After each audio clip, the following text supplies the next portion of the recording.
ఈరోజు Anantapuram APSRTC employees union జిల్లా committee తరఫున ఈ ప్రెస్ కాన్ఫరెన్స్ నిర్వహిస్తున్నాం.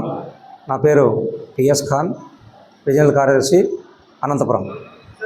ముఖ్యంగా ఈ ప్రెస్ కాన్ఫరెన్స్ యొక్క ముఖ్య ఉద్దేశం ఏంటంటే 27వ తారీఖున ఏదైతే జీవో నంబర్ 137 రాష్ట్ర ప్రభుత్వం విడుదల చేసిందో ఆర్టీసీ సంబంధించిన ఆస్తులపైన ఏదైతే లూలు మాల్ ఇంటర్నేషనల్ కంపెనీ ఏదైతే లూలు మాల్ ఉందో ఆ లూలు మాల్కి సంబంధించి విజయనగరం నడిబొడ్డున ఉన్న విజయవాడ పాత బస్టాండు మరియు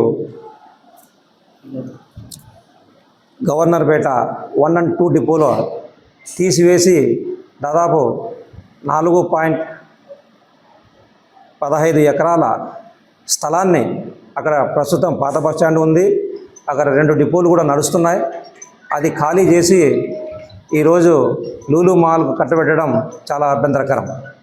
ఎందుకంటే దాదాపుగా ఆర్టీసీ 1952 నుంచి పుట్టినప్పటి నుంచి వివిధ రంగాల్లో ప్రజలకు సేవ చేస్తూ ప్రజల యొక్క ఆదరాభిమానాలు తీసుకుంటూ ఈరోజు కోట్ల విలువల ఆస్తులు కూడబెట్టుకొని సొంతంగా ఆర్టీసీ నిధులతోనే స్థలాలను కొని ఈరోజు మొత్తం రాష్ట్ర వ్యాప్తంగా ఒక నంబర్ 1 స్థానంలో కార్పొరేషన్లో ఉంది. ఇటువంటి సమయంలో ఈరోజు ఈ లూలు మాల్కు ఎకరాకు 99 పైసలు లీజుకు ఇవ్వడం చాలా బాధాకరం. ఈ ఏదైతే అగ్రిమెంట్ ఉందో ఆ అగ్రిమెంట్ను ఖచ్చితంగా ఈ జీవో నంబర్ ద్వారా 137ను ఖచ్చితంగా వెనక్కి తీసుకోవాలని చెప్పేసి మేము కోరుతా ఉన్నాం.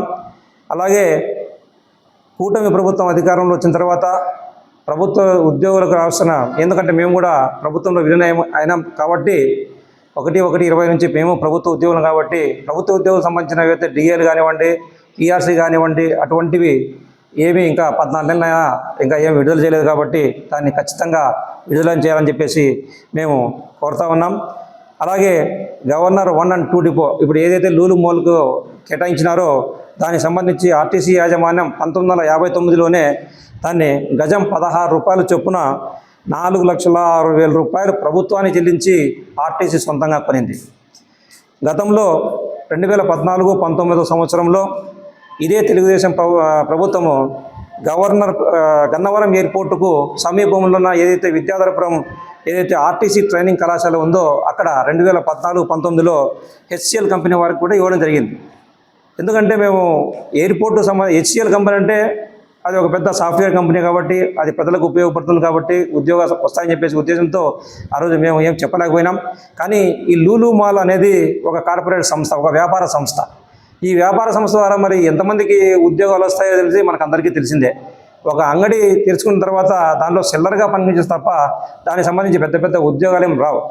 అటువంటిది ఈరోజు డీమార్ట్ కానివ్వండి, తర్వాత రిలయన్స్ కానివ్వండి, పెద్ద పెద్ద జూడియో కానివ్వండి, పెద్ద పెద్ద షూ మార్ట్లు, పెద్ద పెద్ద మార్ట్లు వస్తున్నాయి.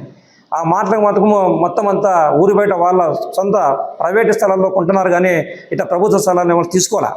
కానీ ఇక్కడ లూలు మాల్ సంబంధించి విజయవాడలో ఉన్న నడిబొడ్డున ఏదైతే ప్రజలకు సేవ అందిస్తున్న దాదాపుగా 59 నుంచి సేవలు అందిస్తున్న గవర్నర్ 1 and 2 డిపోలకు సంబంధించి స్థలాలు అయితేనేమండి, పాత బస్టాండ్ కానివ్వండి, ఇవన్నీ ఇవ్వడము ఇటు కార్మికులకు అటు ప్రజలకు అసౌకర్యం కలిగించే విధంగా ఈ ఒప్పందం ఉంది. కాబట్టి ఖచ్చితంగా ఏదైతే ఈ 137 జీవో ఏదైతే ఉందో దాన్ని ఖచ్చితంగా ప్రభుత్వం వెనుకకు తీసుకోవాలని చెప్పేసి కోరుతా ఉన్నాం.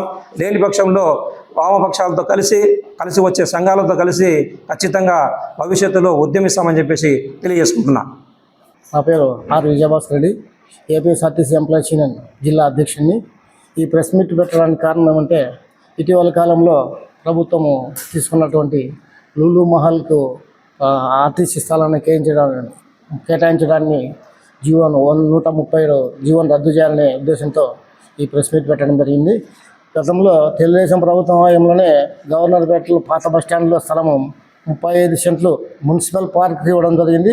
అలాగే విజయవాడ డిపోకి సంబంధించి ఉన్న కొంత స్థలాన్ని కూడా కృష్ణలంక పోలీస్ స్టేషన్ కూడా ఇవ్వడం జరిగింది. ఇలా ఆర్టీసీ స్థలాన్ని ప్రైవేటు వ్యక్తులకు అప్పగిస్తూ ఆర్టీసీలో ఉన్న ఆదాయాన్ని అని ఆర్టీసీని కించపరచాలనే ఉద్దేశంతో ఈ నిర్ణయం తీసుకున్నట్టుంది.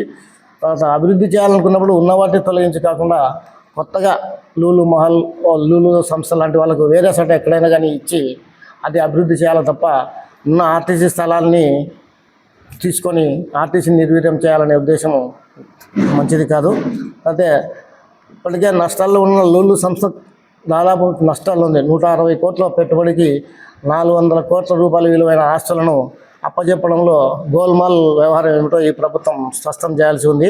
తర్వాత ఆర్టీసీ ఆస్తులను కాపాడుకునేందుకు కూటమి నాయకులు, ప్రజా సంఘాలు, కమ్యూనిస్టు పార్టీలు కలిసి మద్దతు కూడగట్టుకొని మేము పోరాటాలను ఉధృతం చేస్తాము. ఇప్పటికే విద్యుత్ బస్సులను ప్రవేశపెడుతున్నామని మొదటి విడతగా ఇప్పటికే అలిపిరి డిపోలో 100 బస్సులకు స్థలం కేటాయించారు. అది ప్రైవేటు వ్యక్తులకు ఇవ్వాల్సిన ఇచ్చారు. తర్వాత అలాగే రాష్ట్రంలో 19 డిపోల్లో ప్రైవేటు బస్సు ఆపరేటర్లకు ఈ స్థలాన్ని కేటాయించాలని చూస్తున్నారు. అలా కాకుండా ప్రభుత్వమే ఆర్టీసీకి నిధులు కేటాయించి ఆ సంస్థ నేరుగా ఆ విద్యుత్ బస్సులను కొనుగోలు చేసి నిర్వహించే బాధ్యత ఇస్తే మంచిదని మా అభిప్రాయము. ఇంకా పోతే ఈ స్థలాన్ని ఇవ్వడం ద్వారా ఐక్య పోరాటంగా ఆర్టీసీ ఆస్తులను మేము కాపాడుకుంటాము. తర్వాత ఆర్టీసీలో కూడా అన్ని సంఘాలతో కలిపి ఒక జేఏసీని ఏర్పాటు చేసి పోరాటానికి సిద్ధం కావాలని అనుకున్నాము. ఆర్టీసీ ఆస్తులు ప్రైవేటు వ్యాపారస్తులు కట్టబెట్టే జీవో 137 జీవోను రద్దుపరిచే వరకు మేము ఈ పోరాటం కొనసాగిస్తాము. Okay sir. నా పేరు S Ramakrishna, employees union regional ట్రెజరర్ని. ముఖ్యంగా మా రీజనల్ సెక్రటరీ కానన్నారి గారు అయితేనేమి, మా రీజనల్ ప్రెసిడెంట్ భాస్కర్ రెడ్డి అయితేనేమి, వాళ్ళు చెప్పింది అక్షరాల నిజము. ముఖ్యంగా ఏమంటారంటో మేమంతా ఎందుకంటే ఈ 130 జీవోని కంపల్సరీ రద్దు చేయాలి, 137 జీవోని కంపల్సరీ రద్దు చేయాలి. ఎందుకంటే ఈ ఆర్టీసీ ఆస్తులు అనేవి ఈ కార్మికులు కష్టపడి చెమటూర్చి జనాలప్పుడు కింద పైన మోసి కష్టపడి సంపాదించిన స్థలాలు ఇవి. ఇప్పుడు ఈ స్థలాలు ఎవరో ఎక్కడో ఇంటర్నేషనల్ వ్యక్తి అయిన లూలుకి ఇవ్వడం చాలా బాధాకరం. ఎందుకంటే ప్రతి ఒక్క కార్మికుడు కూడా అరే మేము ఇంత కష్టపడి సంపాదించిన స్థలాలు ఎవరికో తెలియని వ్యక్తి కట్టబెట్టడం చాలా బాధాకరమని మేమంతా దీని గురించి చాలా బాధపడుతున్నాం. ముఖ్యంగా మన ఇంకా అది 99 సంవత్సరాల వరకు లీజ్ కంటే వాళ్ళతో ఒప్పందం చేసుకోవడం చాలా బాధాకరం. ఇప్పుడు మనిషి అంటే మన ఇండియన్ సైంటిఫిక్గా మనం ఆలోచన చేస్తే మనిషి 70-72 ఏళ్ళ కింద బతకడం కష్టం. ఇప్పుడు అతనికి 99 సంవత్సరాలు ఇస్తే అతనికి దారాదత్తం అయిపోతుంది. ఇంకా అది ఆర్టీసీ స్థలమాన్ని కూడా మనం భావించకూడదు. కాబట్టి ముఖ్యంగా నేను గవర్నమెంట్కి విన్నవించుకునేది ఏమంటో మీరు ఇచ్చిన 137 జీవోని రద్దుపరిచి ఆర్టీసీ స్థలాన్ని ఆర్టీసీ అప్పగించాలని కోరుకుంటూ ఈ అవకాశం ఇచ్చిన ఈ ప్రభుత్వము నవ్యాంధ్రప్రదేశ్ అభివృద్ధి చేసే పనిలో భాగంలో లాలు షాపింగ్ మాల్ను నగర శివారు ప్రాంతాల్లో ఏర్పాటు చేస్తే ఆ ప్రాంతం అభివృద్ధి చెందుతుంది.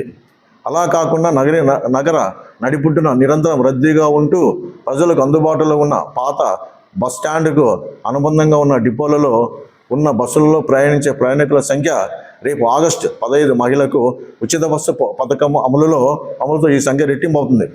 ఇటువంటి తరుణంలో ఈ డిపోలను ఇక్కడ నుండి తొలగించడం వల్ల ప్రజలకు చాలా తీవ్ర ఇబ్బందులు కలిగే అవకాశం ఉంది. కావున జియో 137 తక్షణం వెనక్కి తీసుకొని ఈ ప్రభుత్వానికి ఈ యొక్క ప్రెస్ మీట్ ద్వారా విన్నవించుకుంటూ విజ్ఞప్తి చేస్తున్నాం.